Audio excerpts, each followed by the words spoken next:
Vamos então. Então, o nosso tema de todo o mês de fevereiro, e com certeza vamos pegar um pouquinho de março também, é o livro de Gênesis. E, queridos, a palavra Gênesis significa origem, princípio, início. Gravou aí? Deu para gravar? Gênesis significa o que então? Origem, princípio, início. Entendeu? Então isso significa a palavra Gênesis. Eu vou passar aqui algumas informações para vocês. Isso aqui é sobre o livro que nós vamos estudar. Então nós vamos começar conhecendo esse livro. Por exemplo, o livro de Gênesis, o autor desse livro foi um homem chamado Moisés. Moisés é o autor do livro de Gênesis. Em que período Moisés escreveu o livro de Gênesis? Cerca de 1500 anos antes de Cristo. E na realidade foi um dos primeiros livros que foram escritos da Bíblia. Então nós cremos que os dois primeiros livros que foram escritos foi o livro de Gênesis, que nós vamos estudar, e o livro de Jó. Então se alguém perguntar para você, quais foram os primeiros livros da Bíblia que foram escritos? Você já sabe, que foi o livro de Gênesis e o livro de Jó. Então esse livro de Gênesis, Moisés escreveu naquele período. Lembra que Moisés matou um egípcio? E quando ele mata um egípcio, Moisés foge para o deserto, para as terras de Midian. E ali em Midian, Moisés permaneceu durante 40 anos. E nessa ocasião, então, Moisés escreveu esses dois livros da Bíblia. O livro de Gênesis e o livro de... E o livro de... Muito bem. Queridos, quando que o livro de Gênesis recebeu esse nome? Na realidade, quem pôs o nome de Gênesis não foi Moisés. Esse livro, durante todo o período do Antigo Testamento, ele era considerado como livro da origem, o livro do que contava o início de tudo. Mas ele não tinha o nome de Gênesis. Esse nome foi colocado há cerca de 300 a 100 anos antes de Cristo, quando todo o Antigo Testamento foi traduzido do hebraico para o grego, aquele grego koiné, entendeu? Não é o grego clássico. Então, nesse período que esse livro recebeu o nome de Gênesis. Então, o livro de Gênesis, ele tem vários temas. Por exemplo, ele fala da origem da humanidade, a origem do povo de Israel, o cuidado de Deus por aqueles poucos que lhe amam e lhe obedecem, e a decadência moral daqueles que se rebelam contra Deus. E tem temas doutrinários no livro de Gênesis. Por exemplo, a gente encontra ali o Deus Criador e a sua obra, a instituição sagrada do sábado, nós encontramos no livro de Gênesis. E nós encontramos também ali a origem do pecado, a graça de Deus e o plano da salvação. Então esses são os vários temas e as doutrinas que nós encontramos nesse livro que nós vamos estudar, o livro de Gênesis. Então aí nós já temos algumas informações importantes. E agora, queridos, nós vamos então ao nosso tema de hoje. O nosso tema de hoje. E essa vai ser uma das perguntas que vai estar na prova, tá? A provinha tem essa primeira pergunta. Qual é o tema da mensagem de hoje? Eu vou perguntar qual foi o tema da mensagem de hoje. Então vai vir essa pergunta aí, já vai gravando. Então, o tema de hoje é quem ama... Então vamos falar bem forte? O tema de hoje é quem ama, cuida. Quem ama, cuida. Queridos, deixa eu dizer uma coisa para vocês importante. Quando seu pai e sua mãe diz assim: filho, eu te amo. Quando seu pai e sua mãe diz isso, você geralmente aceita. Por que você aceita? Você não desconfia. Por quê? Porque seus pais, eles provaram, através de atitudes, durante toda a sua vida, que eles te amam. Então, quando seu pai e sua mãe dizem assim: eu te amo, você aceita isso na maior naturalidade. Não é verdade?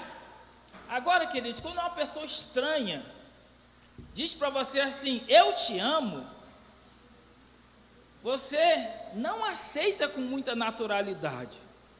Você desconfia. Isso é uma realidade. Se um homem chega para outro homem estranho, diga assim, fulano, eu te amo. O que você pensa? Essa Coca-Cola eu acho que é Fanta. Não é assim? Você desconfia. Por quê? Porque muitas pessoas falam para você assim, eu te amo, mas ela nunca te deu nenhuma prova. Não deu nenhuma prova. Queridos, é diferente quando alguém prova esse amor e depois declara esse amor. E, queridos, uma coisa aqui. Qual é a maior prova que nós necessitamos? Qual é a maior prova que você necessita? Para alguém demonstrar para você, Márcio, que realmente te ama. Sabe qual é a maior prova, Brenda? Quem ama, cuida. Não é, Silvinho? Quem ama, cuida. Quem ama, cuida. E esse, queridos, é o nosso tema. Quem ama, cuida. E baseado nisso, nós vamos mostrar aqui o cuidado de Deus. E o cuidado de Deus ele é demonstrado no primeiro versículo do livro de Gênesis, ou seja, o primeiro versículo da Bíblia. Então, pode abrir a sua Bíblia aí, nós vamos nos basear hoje no capítulo 3. Mas esse primeiro versículo diz assim, ó, no princípio criou Deus os céus e a terra. No princípio criou Deus os céus e a terra. Irmão, deixa eu falar uma coisa para vocês. E muito importante, antes da gente falar do cuidado de Deus aqui. A Bíblia, ela é incisiva, ela é categórica quando ela apresenta Deus como Criador. O que eu estou querendo dizer para vocês? O que a gente precisa entender? A Bíblia, irmãos, ela não dá margem a dúvida ou especulações. A Bíblia é assim, ela não dá margem, ela diz assim, no princípio criou Deus os céus e a terra e pronto e acabou. E aí tem uma lição muito importante que nós precisamos aprender. A gente sabe que existem muitos grupos. Existe, por exemplo, os criacionistas e existe os evolucionistas. Irmãos, aqui está um recado que eu vou dizer para vocês, é uma coisa que eu tirei para mim e eu recomendo à igreja também. Se alguém chegar para você com dúvidas, eu não creio que foi Deus que criou. Não creio, não tenho um Deus criador, não acredito nada disso. Querido, você não precisa ficar buscando argumentos para provar para a pessoa que Deus existe e que Ele é o Criador. Não precisa buscar argumentos. Entende? A Bíblia dá essa informação e pronto, acabou. E a Bíblia diz que o justo, ele viverá pela fé. Nós cremos na palavra de Deus pela fé. Então não se preocupa em ficar buscando argumentos para provar um ateísta ou um evolucionista que Deus existe e que Ele é o Criador. Entendeu isso? Não perca tempo com isso. Jamais. Jamais. Entende? Outra coisa importante que eu achei nesse texto aqui, antes da gente entrar nesse assunto que eu falei para vocês, é essa palavra criou. Esse verbo, queridos, ele vem do grego, é o verbo borar. E isso significa que Deus criou sem usar nenhum elemento, ou seja, Deus criou o nosso planeta de um nada. Não é assim que nós cremos? Então é assim que a Bíblia diz e ela afirma isso. Como Deus criou? Ele criou de um nada, pronto e acabou. Ele disse, haja luz e a luz apareceu, as coisas foram aparecendo. É assim que a Bíblia narra. Agora, que é importante que eu quero mostrar para vocês aqui, é essa palavra Deus. Eu quero explicar para vocês isso aqui, que é muito importante. Olha como homem, como nós somos importantes para o Deus Criador. Olha como nós somos importantes. Essa palavra Deus, que nós encontramos aí no primeiro verso da Bíblia, ela vem do hebraico Elohim ou Elohim. Já ouviram essa expressão? O que significa Elohim ou Elohim? significa Deus Altíssimo, ou Deus elevadíssimo, ou Deus em excelência. Isso significa o termo Elohim, que no primeiro versículo nós temos traduzido como Deus. Só que esse termo, queridos, ele está no plural, ele não está no singular. Então existe aqui uma pluralidade no texto. Aí vem uma coisa interessante que a gente precisa entender entre a gramática hebraica arcaica da época e a gramática em português. Há uma diferença. Olha que interessante. Aqui nós em português, nós entendemos assim: se existe um elemento, nós chamamos de quê? Singular.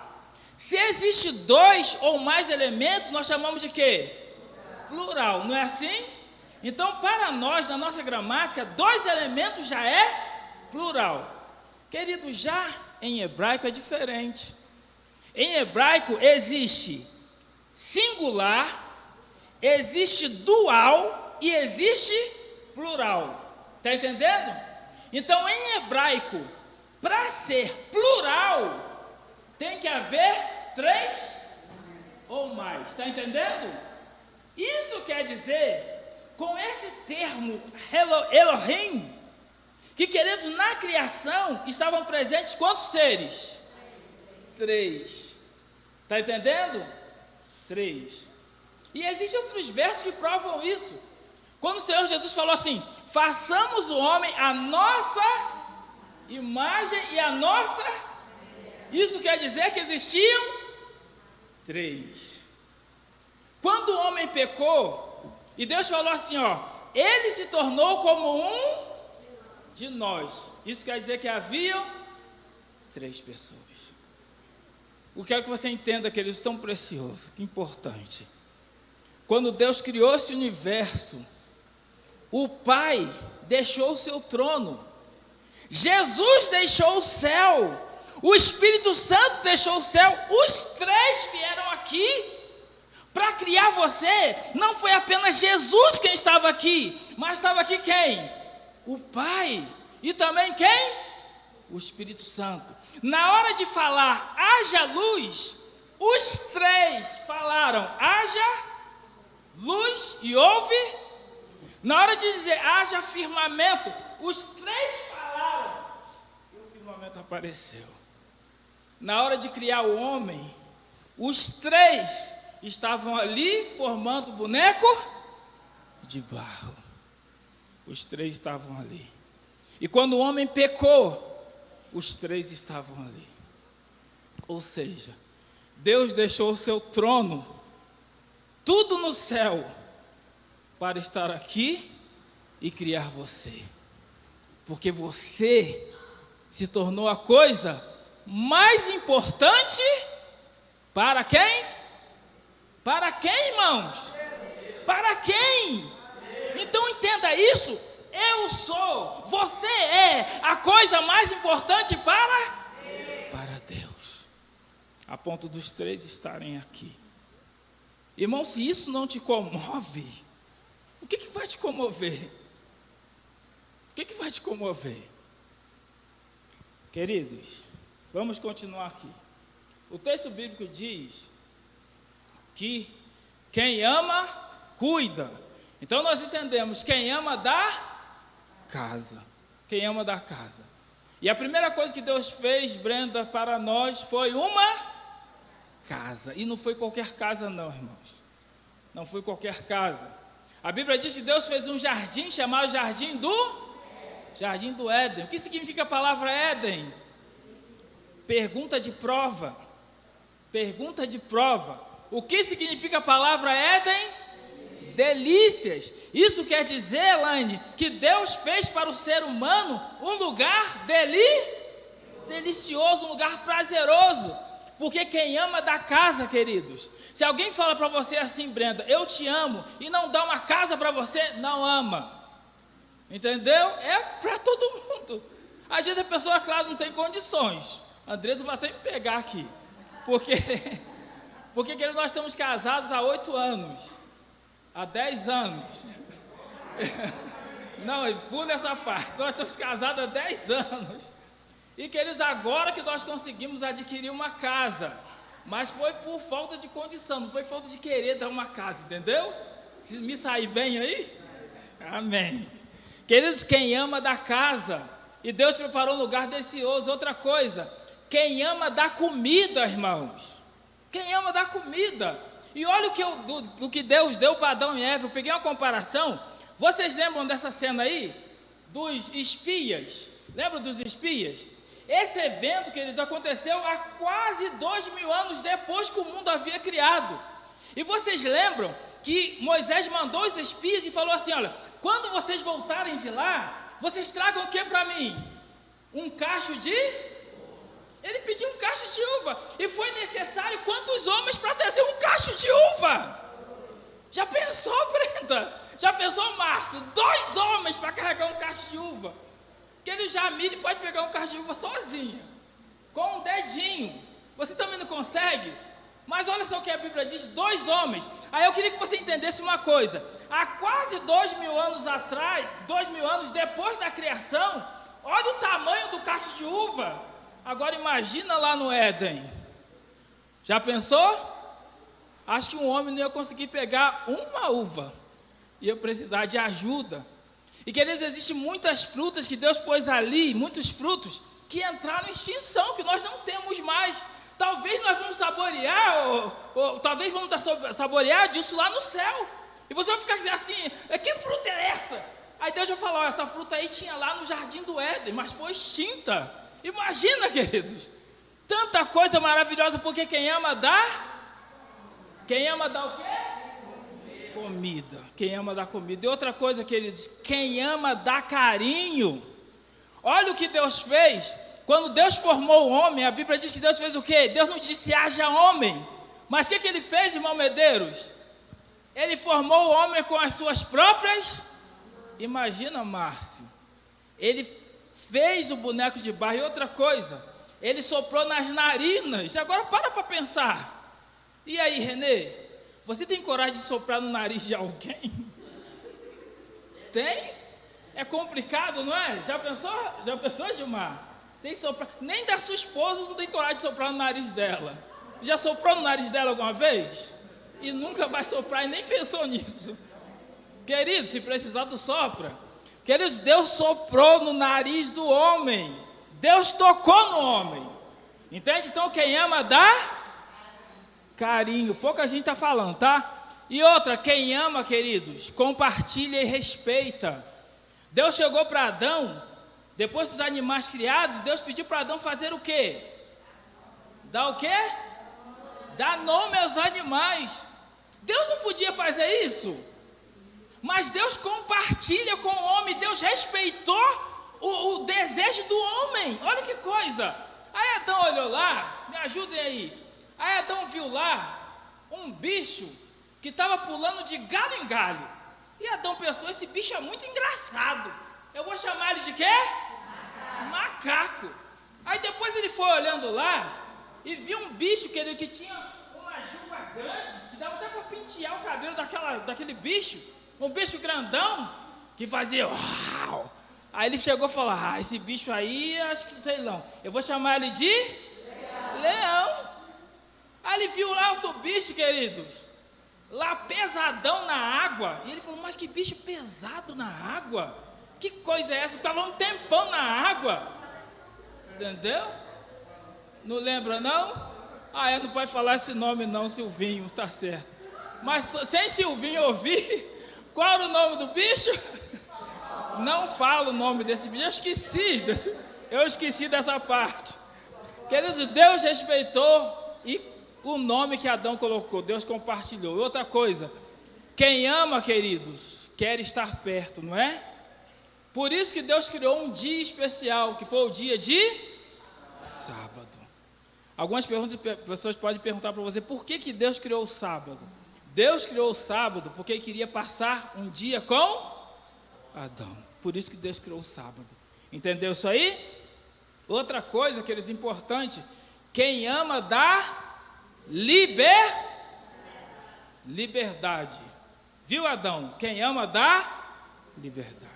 E como que Deus deu essa liberdade? Vocês lembram da árvore, não lembram? Que lá no Éden tinha 2 árvores. Que árvores eram essas?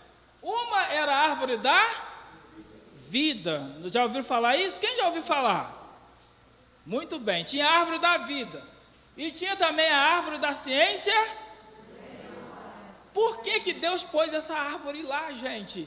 Porque Deus dá ao ser humano uma coisa chamada liberdade, livre-arbítrio. Muito bem, Ivone. Queridos, e essas 2 árvores eram o símbolo da liberdade. Algumas pessoas perguntam assim, de quem eram essas árvores? Principalmente assim, a árvore da vida, tudo bem, né, Nelson? Todo mundo entende que é de Deus. E a árvore da ciência do bem e do mal era de quem? Era de Deus também. As 2 eram de Deus. Entende, queridos? E só que é o seguinte, uma delas, entendeu? Deus disse para o homem comer, que era a árvore da vida. E o poder comer significava o quê? Obedir. Quando Adão comia, significava que ele estava obedecendo a Deus. E a obediência, ela gera o quê? Vida, está entendendo? A obediência a Deus gera vida, é outra árvore, é o contrário. Deus disse, não coma. A desobediência vai gerar o quê? Mas quem ia decidir tudo isso? Viver ou morrer? O homem. O homem era livre para fazer essa escolha. Então, queridos, quem ama dá liberdade. Outra coisa importante. Quem ama faz o quê? Perdoa. Quem ama, perdoa. E, queridos, a maior prova de amor, entre todos que a gente citou aí, é o perdão. Vocês sabiam disso? Sabia disso? Se você não é capaz de perdoar, você não ama. E o livro de Gênesis conta isso. Vamos a Gênesis capítulo 3, irmãos. Vamos nos deter nesse capítulo maravilhoso aqui. Gênesis capítulo 3. É fácil de vocês encontrarem. Olha o que diz a palavra de Deus aí, ó. Mas a serpente, mais sagaz que todos os animais selváticos que o Senhor tinha feito, disse à mulher: é assim que Deus disse, não comereis de toda a árvore do jardim? Respondeu-lhe a mulher: do fruto das árvores do jardim podemos comer, mas do fruto da árvore que está no meio do jardim, disse Deus, dele não comereis, nem tocareis nele, para que não morrais. Então a serpente disse à mulher: é certo que não morrereis, porque Deus sabe que no dia em que dele comerdes, se vos abrirão os olhos, e como Deus serão conhecedores do bem e do mal. Vendo a mulher que a árvore era boa para se comer, agradável aos olhos, e árvore desejável para dar entendimento, tomou-lhe do fruto e comeu, e deu também ao marido, e ele abriram-se então os olhos de ambos, e percebendo que estavam nus, coseram folhas de figueira e a fizeram cintas para si. Quando ouviram a voz do Senhor Deus, que andava no jardim pela virada do dia, esconderam-se da presença do Senhor Deus, o homem e sua mulher, por entre as árvores do jardim. E chamou o Senhor Deus ao homem e lhe perguntou: onde estás? Ele respondeu: ouvi a tua voz no jardim, e porque estava nu, tive medo e me escondi. Perguntou-lhes Deus: quem te fez saber que estavas nu? Comeste da árvore de que eu te ordenei que não comesse? Então disse o homem: a mulher que me deste por esposa, ela me deu da árvore e eu comi. Disse o Senhor Deus à mulher: que é isso que fizeste? Respondeu a mulher: a serpente me enganou e eu comi.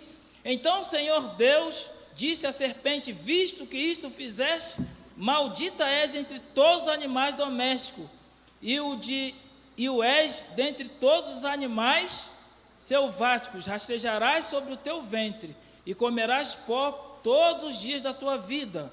Versículo 15. Porém, inimizade entre ti e a mulher, entre a tua descendência e o seu descendente. Este ferirá a cabeça, e tu lhe ferirás o calcanhar. Eu vou parar por aqui por enquanto, que eu quero explicar umas coisas para os irmãos. Eu estou voltando. Irmãos, prestem atenção. Agora eu quero que você preste bastante atenção, que é muito importante. Nós vamos nos deter um pouquinho nesse capítulo. Olha o que a Bíblia diz aqui. Olha o que a Bíblia não. Essas citações aqui, nós tiramos ela do livro Patriarcas e Profetas, na página 46, depois vocês podem verificar. Eu quero dar essas informações para os irmãos, que ela é muito preciosa, é muito importante. Que informações são essas? Queridos, primeiramente, Aliás, todo que foi tirado aqui está num parágrafo só. É o mesmo parágrafo, tá bom? Só que eu destaquei algumas coisas importantes aqui. E eu quero que você leia comigo. Diz assim, ó. Os anjos haviam advertido a Eva de que tivesse cuidado de não se afastar do esposo, enquanto se ocupavam com o seu trabalho. Junto dele estaria em menor perigo de tentação. Preste atenção, irmãos, para você entender. Nós, seres humanos, quando nós estamos juntos para orar, nós somos mais fortes. Quando nós estamos juntos para ler a Bíblia, nós somos mais fortes. Quando nós estamos juntos para cantar, nós somos mais fortes. Quando nós estamos juntos para fazer o trabalho missionário, nós somos mais fortes. Por isso Jesus disse assim, olha, quando vocês saírem, instruindo os discípulos, vocês saiam de 2 em 2. Por que 2 em 2? Porque juntos somos mais fortes. Porque, queridos, o mais fraco, ele é fortalecido pelo mais forte. O mais fraco é fortalecido pelo mais forte. Irmãos, Deus havia advertido Eva lá no jardim. Deus falou, aliás, os anjos falaram para Eva lá no jardim, Eva, não se distancie do seu esposo. Não se distancie do seu esposo. Queridos, aqui está a primeira recomendação para nós termos forças para não cair na tentação. Se você é casada, se você é casado, queridos, procure estar o máximo perto do seu esposo ou a sua esposa. Se você é filho e seus pais são cristãos, procure estar sempre perto dos seus pais, porque juntos nós somos mais fortes. A gente precisa entender isso. Lá não existia pecado, o homem não tinha inclinação para o mal, e Eva caiu. E o mundo que nós vivemos hoje? E o mundo que nós vivemos hoje? Querido, segunda frase importante. Percebendo que estava só, sentiu uma apreensão de perigo, mas afugentou seus temores, concluindo que ela possuía sabedoria e forças suficientes para discernir e resistir o mal. Queridos, entenda uma coisa aqui. Deus, Ele colocou uma coisa em todo ser humano. Todos nós temos isso, Eli. Independente de você ser cristão ou não, você tem isso. Deus colocou em todos nós um dispositivo. E esse dispositivo que Deus pôs em nós, ele é utilizado pelo Espírito Santo. E espiritualmente, quando você está, queridos, para cometer algum erro, o Espírito Santo, ele aciona esse dispositivo. E você sente, estou em perigo. Quando o Espírito Santo faz esse trabalho, qual deve ser a nossa postura? Se eu estou em perigo, eu vou me afastar do perigo, eu tenho que correr do perigo, tenho que ir para bem longe do perigo. Aí nós vamos vencer a tentação. Eva, queridos, ela agiu de forma contrária. Ela teve uma apreensão, ela começou a perceber que estava em perigo. Só que Eva decidiu confiar na sua sabedoria. Existem coisas que nós nunca podemos confiar. Primeira coisa, não podemos confiar. Não podemos confiar na nossa força espiritual. Eu estou robusto. Você não pode confiar na sua força espiritual. Outra coisa que você não pode confiar é no conhecimento bíblico que você possui. Você poderia até dizer, mas eu conheço a Bíblia de Gênesis a Apocalipse, eu conheço toda a profecia, tudo eu conheço. Mas você não pode, queridos, confiar nesse conhecimento na hora da tentação. Outra coisa, experiência de vida.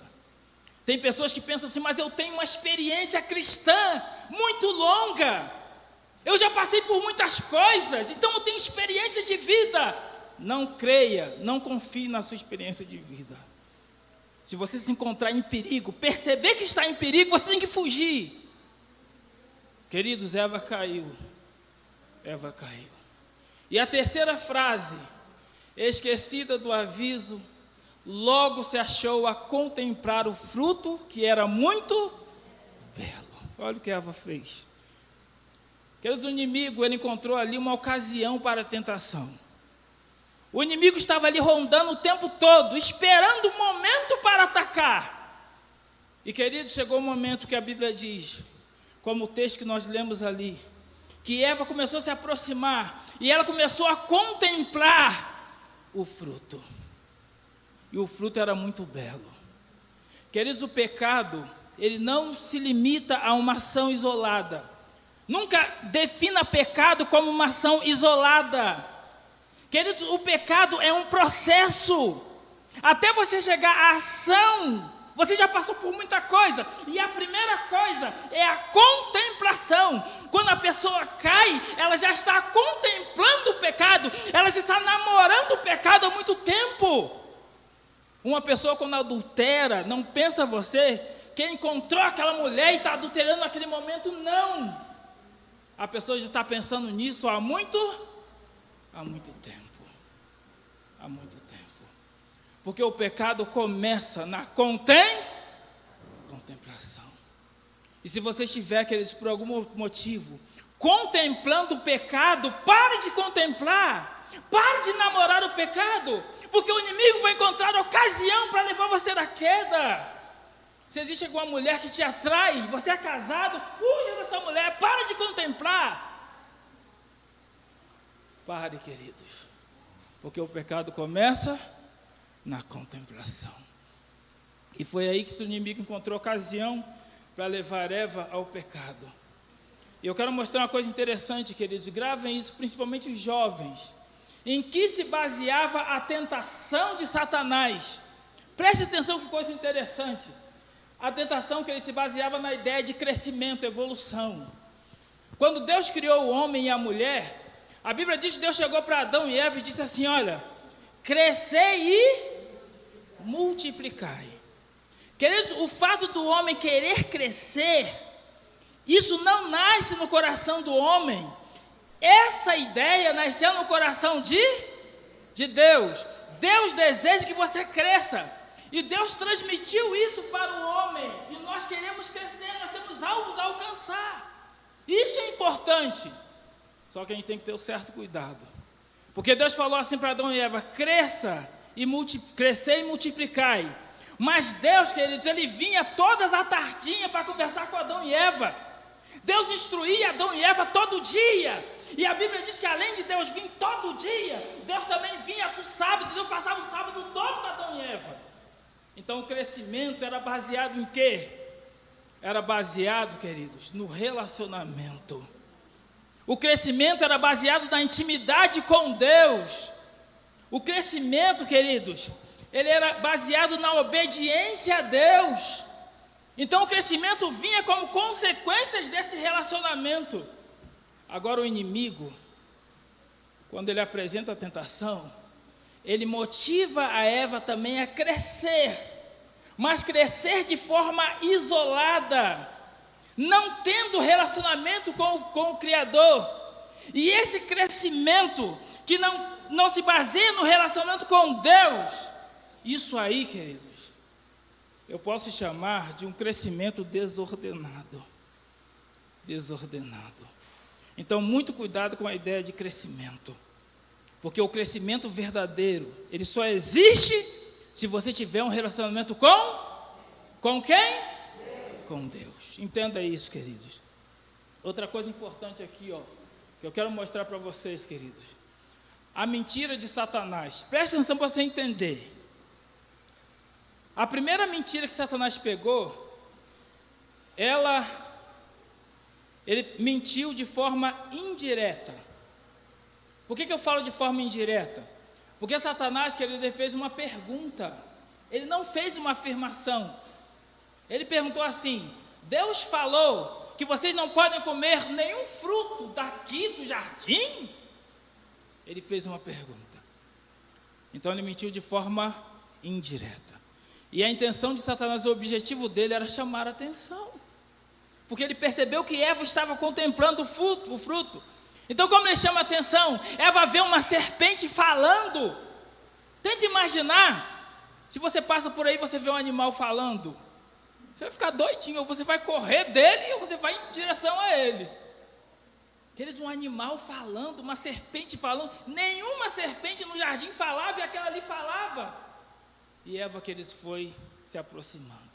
Então o inimigo conseguiu chamar a atenção dela, e hoje não é diferente. O inimigo faz coisas hilariantes para chamar a atenção das pessoas, dos jovens, e as pessoas caem, porque é muito interessante, como diz por aí, é muito maneiro, é muito legal, é diferente, aí todo mundo vai atrás.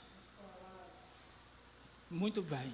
Outra coisa, queridos, a segunda mentira, depois que o inimigo chamou a atenção de Eva, ele pregou uma mentira, mas ele foi direto, e ele falou o quê? É certo que não morrereis. E qual era o objetivo de Satanás? O objetivo do inimigo, queridos, era que houvesse um conflito entre Deus e o homem. O objetivo do inimigo é sempre que haja um conflito. Por isso que ele mente entre você e Deus. E a terceira coisa, queridos, a terceira mentira.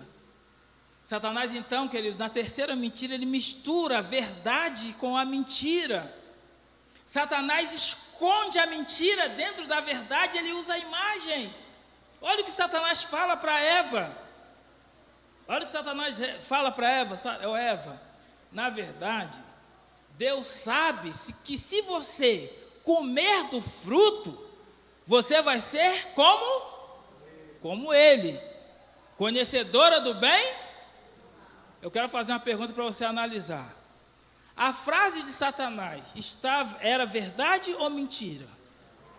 Era verdade. Agora, queridos, onde estava a mentira? Onde estava a mentira? Sabe onde estava a mentira? Satanás falava, mas ele pegou do fruto e comeu. Então, olha o que ele colocou na mente de Eva. Eva estava apenas vendo. Eva estava vendo que Satanás, Eva estava vendo que a serpente, que não falava, quando ela come do fruto, ela passa em outras palavras, a serpente, ao comer do fruto, ela estava está entendendo? Eva percebeu isso.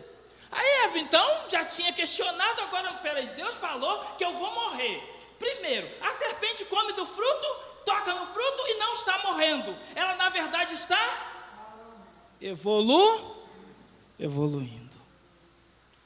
Queridos, a gente tem que ter muito cuidado nos enganos de Satanás. Às vezes, Satanás usa uma frase que, na maioria dela, é verdade, mas ele demonstra visualmente a mentira. E muitos de nós caímos no engano do inimigo. Eu vou pular essa parte aqui. Queridos, a pior consequência do pecado, para você entender. A homem comeu do fruto. Qual foi a pior consequência do pecado? A Bíblia diz que Adão, quando Deus perguntou para Adão, Adão, onde estás? Adão chega para Deus, o que Adão responde? Senhor, eu estava nu, tive medo e me escondi. Preste atenção para você entender, queridos. Essa nudez, nós podemos dizer que era uma vergonha. Quando se fala de nudez, nós não temos que entender apenas que Adão estava pelado no sentido literal. Quando a Bíblia diz que ele estava nu, Adão, na verdade, ele sentiu vergonha. Na realidade, Adão teve um sentimento ali que Adão não conseguiu expressar para Deus que sentimento era esse. Da forma que ele expressou foi essa: eu estava nu, tive medo e me escondi. Eu quero que você juntar as coisas para você entender. Vamos juntar as coisas. Ele estava com vergonha, estava com medo e se escondeu. Adão estava se sentindo o quê? Alguém sabe responder? Uma pessoa que sente vergonha, envergonhada, com medo e se esconde. Ela estava com o quê? A culpa. Adão estava se sentindo culpado. Eu quero dizer uma coisa para vocês, irmãos, guarda isso no coração. A pior consequência do pecado não é a morte. Essa morte que nós passamos aqui. Não pensa. Essa morte é o último inimigo a ser vencido. A pior consequência do pecado é a culpa. Eu não sei se você alguma vez já se sentiu culpado alguma vez. Querido, a sensação de estar culpado é terrível. Quando a pessoa se sente culpada, ela vai ao mais profundo nível da depressão. Por que muitas pessoas cometem suicídio? Já se perguntou? Por quê? Porque ela se sente culpada. Interessante, queridos, que Adão teve 3 atitudes para fugir do peso da culpa. Que atitude foi essa? Primeiro, a Bíblia diz que Adão preparou uma vestimenta de quê? De folhas. Por que Adão preparou aquela vestimenta? Por que ele teve aquela ação? Porque ele estava querendo fugir de quê? Do peso da culpa. Só que ele não conseguiu fugir. Ele continuava se sentindo culpado, embora tivesse aquela vestimenta. Aí o que Adão resolve fazer? Adão então resolve se esconder. Quando Deus chama, Adão se esconde, Adão foge de Deus. Mas quando Deus vem, Adão continua sentindo o quê? Culpado. Aí Deus pergunta para Adão: o que você fez, Adão? Deus motiva Adão a responder: quem te fez saber que você estava nu, Adão? Você comeu do fruto, Adão? Aí Adão, queridos, diz para Deus assim: Senhor, foi a mulher que tu... Quer ver o que Adão está fazendo? Adão está responsabilizando a mulher e automaticamente responsabilizando a Deus. Adão tenta fugir da responsabilidade, mas não adiantava nada, porque ele continuava se sentindo culpado. O que Adão precisava naquele momento, querido, era se livrar do peso da culpa. E o que Deus fez para que Adão pudesse se livrar do peso da culpa? O que Deus fez? Primeiramente, Deus chama Adão para perto dele. Eu quero que você entenda isso, queridos, no livro de Gênesis. Ninguém se livra do peso da culpa se não estiver perto de Deus. Você precisa estar perto de Deus para você se livrar do peso da culpa. Quando você está perto de Deus, Deus motiva Adão a dizer o que ele tinha feito. Deus queria que Adão confessasse, para que ele pudesse se livrar do peso da culpa. Só que existe uma terceira coisa. É o último versículo que nós lemos aqui. Deus, queridos, promete a Adão que ele iria pagar o preço. Deus promete a Adão que ele iria pagar o preço. Adão não precisava pagar. Queridos, a única forma de se livrar da culpa, de acordo com o livro de Gênesis, é se entregando a Jesus. Não existe como se livrar. Quando Deus pede para você não pecar, às vezes nós não entendemos. Às vezes nós achamos que Deus quer dominar a nossa vida, que Deus quer te controlar. Nós não entendemos. Deus chegou para a mulher, a mulher pecadora. Você conhece a história? Deus falou: vai e não peques mais. Deus não quer que você peque. Agora por quê?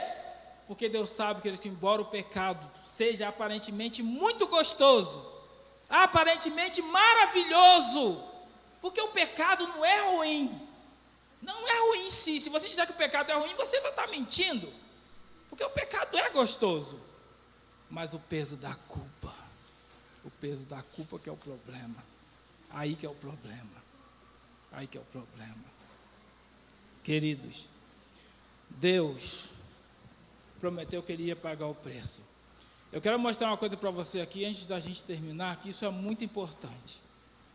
Queridos, quem é Deus? O que é Deus? A Bíblia fala de várias consequências do pecado. Se você ler o texto, eu não vou ler aqui não, mas a Bíblia diz o quê? Que a mulher, ela sentiria o quê por causa do pecado? Dores de parto, não é? A mulher seria governada pelo marido. O homem sentiria cansaço.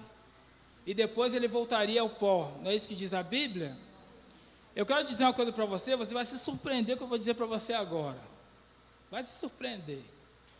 Quando você olha as dores de parto, Você pensa que é uma maldição, não pensa? Porque a mulher, se não pecasse, iria dar à luz sem precisar ter dores. Aí você fala, dor de parto é uma maldição. Ser governada pelo marido é uma maldição, cansaço é uma maldição, a morte é uma maldição. Só que eu quero mostrar uma coisa para você entender sobre isso aí. Preste atenção, queridos. A Bíblia, quando fala das consequências do pecado, a Bíblia fala de vários tipos de consequências. Primeiramente, a Bíblia fala de consequências eternas e consequências temporais. Consequências eternas é a única, é a morte eterna deixar de existir. Essa é a consequência eterna do pecado. As consequências temporais são algumas dessas que nós olhamos no slide anterior. A Bíblia fala também de consequências diretas e indiretas. Eu vou explicar para você só um pouquinho o que é uma consequência de indireta. Todo mundo aqui fica doente, não fica? Não fica doente? Eu vou revelar uma coisa para você agora, você vai se surpreender, mas não fica triste não. Queridos, a doença, ela não é uma consequência direta do pecado, você sabia disso? A doença não é uma consequência direta do pecado. As consequências diretas do pecado são aquelas que Deus citou em Gênesis capítulo 3. Deus não falou das doenças. As doenças, queridos, ela é uma consequência, sabe de quê? Sabe de quê? Alguém sabe? Sabe de quê? Consequência de quê? Do nosso estilo de vida. Não é o seu estilo de vida de forma particular, mas o estilo de vida de toda a humanidade. Está entendendo? Ela se torna uma consequência da consequência. Não é uma consequência direta. As consequências diretas são aquelas que eu citei ali, ó, que está no livro. Dores de parto, governada pelo marido, mulher e homem, cansaço e eu quero revelar uma coisa para você agora, guarde isso no coração. Queridos, quando o homem pecou, Deus não amaldiçoou o homem. Você sabia disso? Se você ler o texto bíblico, você vai notar que Deus amaldiçoou a terra. Deus amaldiçoou o ambiente que nós vivemos. Deus não amaldiçoou o homem. E essas consequências que nós estamos vendo aí, preste atenção para você entender na frase. Pode depois falar, você falou bobagem. Querido, essas consequências que nós estamos vendo aí, preste atenção. No mundo de pecado, todas essas consequências é uma bênção. Que é isso? Como que pode? Dores de parto? Uma bênção no mundo de pecado? Eu vou explicar para você por que é uma bênção as dores de parto no mundo de pecado. Queridos, quando Deus criou o homem, a Bíblia diz que Ele nos criou a sua imagem, já leu isso na Bíblia? O que isso quer dizer? Que nós temos algumas características de Deus. Que características são essas? Primeira, nós somos parecidos com Deus, fisicamente parecidos com Deus. Segunda característica, nós temos a capacidade de raciocinar, não é assim? Somos diferentes dos animais. Terceira característica, nós temos a capacidade de amar. Está entendendo? Queridos, quando o homem peca, o homem passa a perder as características de Deus. Por isso que nós não temos 4 metros de altura. E nós perdemos a característica principal de Deus. Sabe qual é? A capacidade de amar. Por isso que a Bíblia diz que no final dos tempos, o amor de todos quase se esfriaria. Não é isso que a Bíblia fala?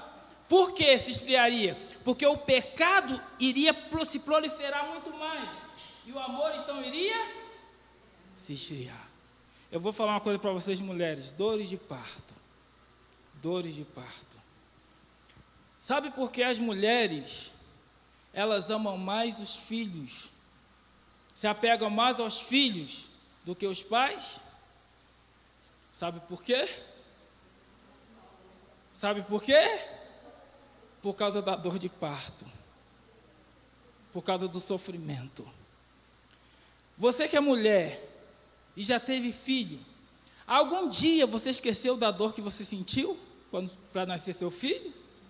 Você não se esqueceu e não vai se esquecer. Essa dor, ela fica no seu cérebro. O sofrimento para ter esse menino criou em você um vínculo muito maior com essa criança. E essa dor de parto, queridos, que aparentemente é uma maldição, ela te qualificou para você amar muito mais o seu filho. Se não fossem as dores de parto, sabe o que iria acontecer hoje no nosso meio, entre muitas pessoas? Sabe o que iria acontecer?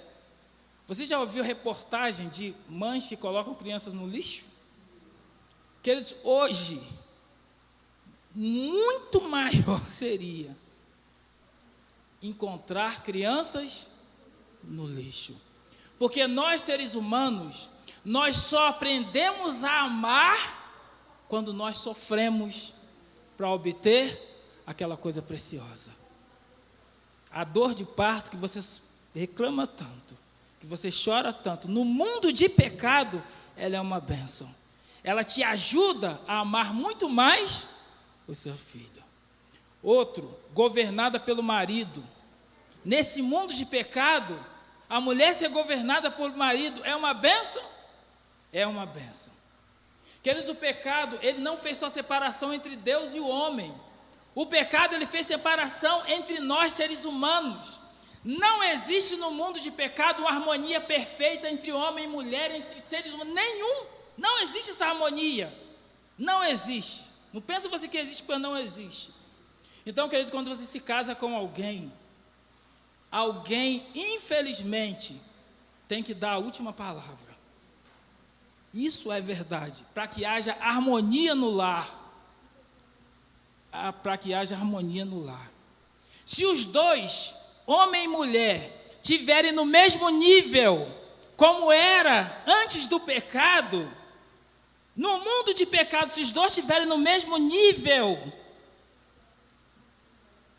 não vai para frente. Nós não conseguimos conviver uns com os outros.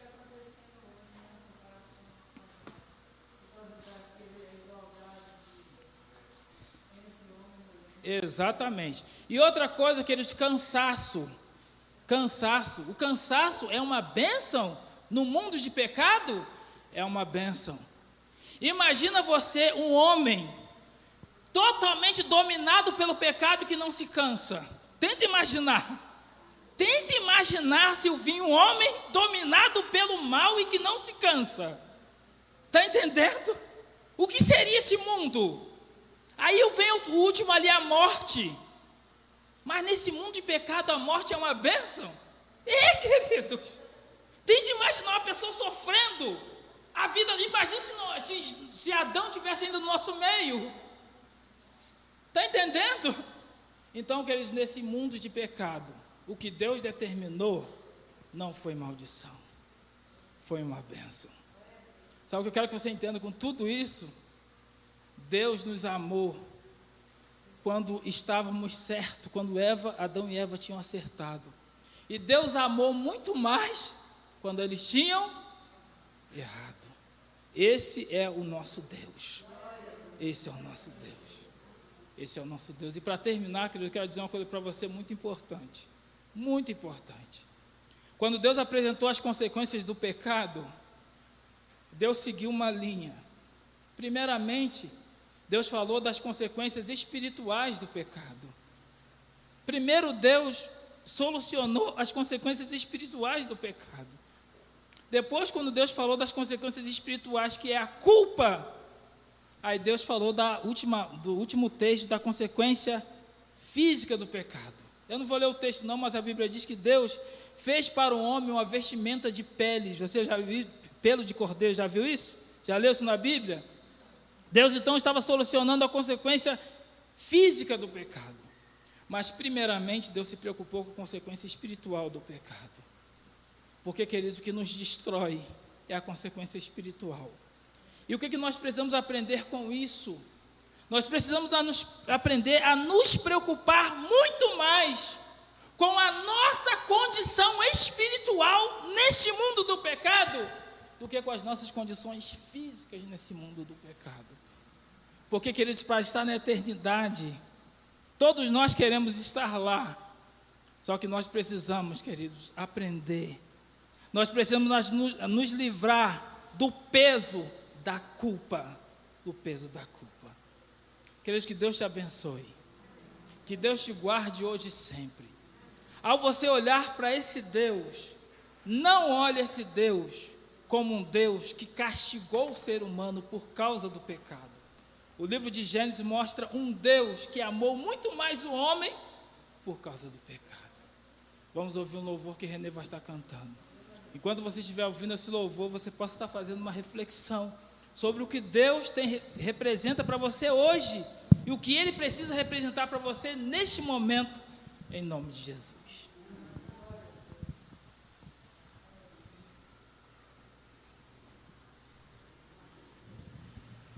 A cor do Calvário.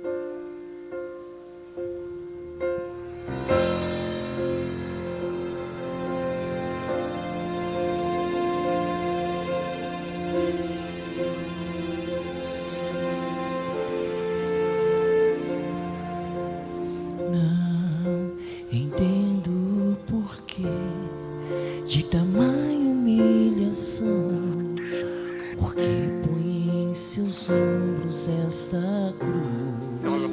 Não vê que ele foi ferido, ao açoite o levaram. Não vê que esse homem nada fez pra merecer o peso desta cruz.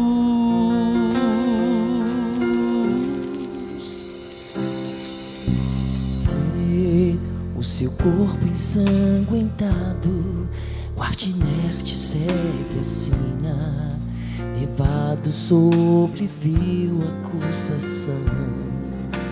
Vê esta multidão, clama sua morte. Não entendo por que ele precisa suportar a tua estranha indiferença.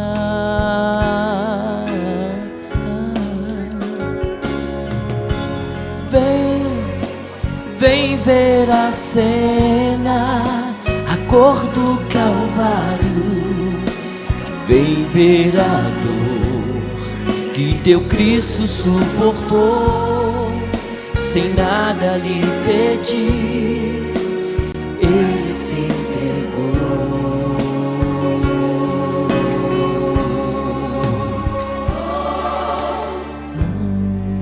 Veja aqueles que o seguiam junto à multidão. Será que eles o abandonaram? Em seus ombros cansados carrega toda a culpa. Nunca vi tão grande amor nos ombros de outro alguém.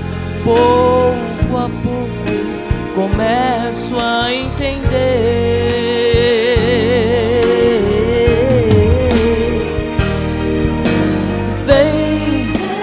Vem ver a cena, a cor do Calvário. Vem ver a dor que teu Cristo suportou, sem nada lhe pedir. Ele se entregou.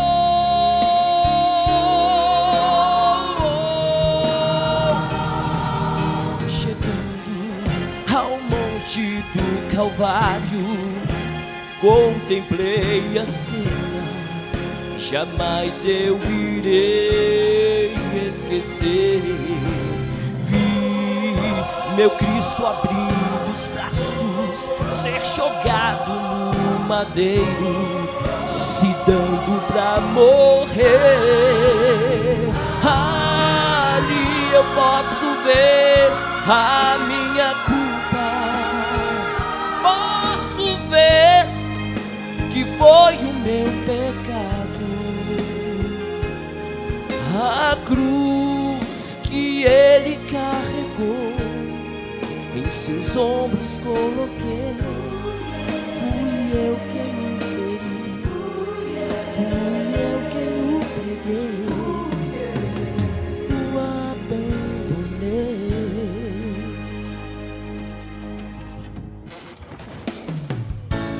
Vem ver a cena, a cor do Calvário. Vem ver a dor que teu Cristo suportou, sem nada lhe pedir,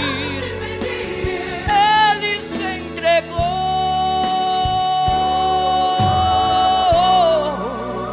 Eu fui o culpado.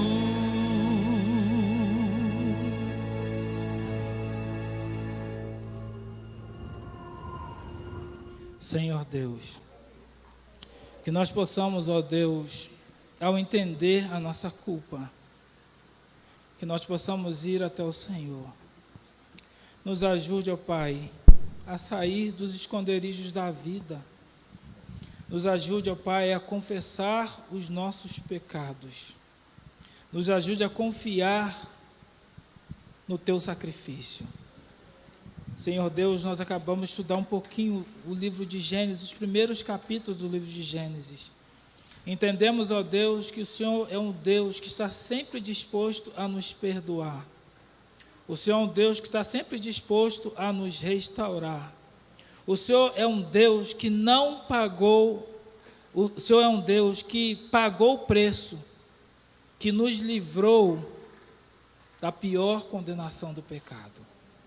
Por favor, ó Deus, nos ajude a Te amá-lo da mesma forma que o Senhor nos ama. Por favor, ó Pai, nós imploramos essas bênçãos, hoje e sempre, em nome de Jesus.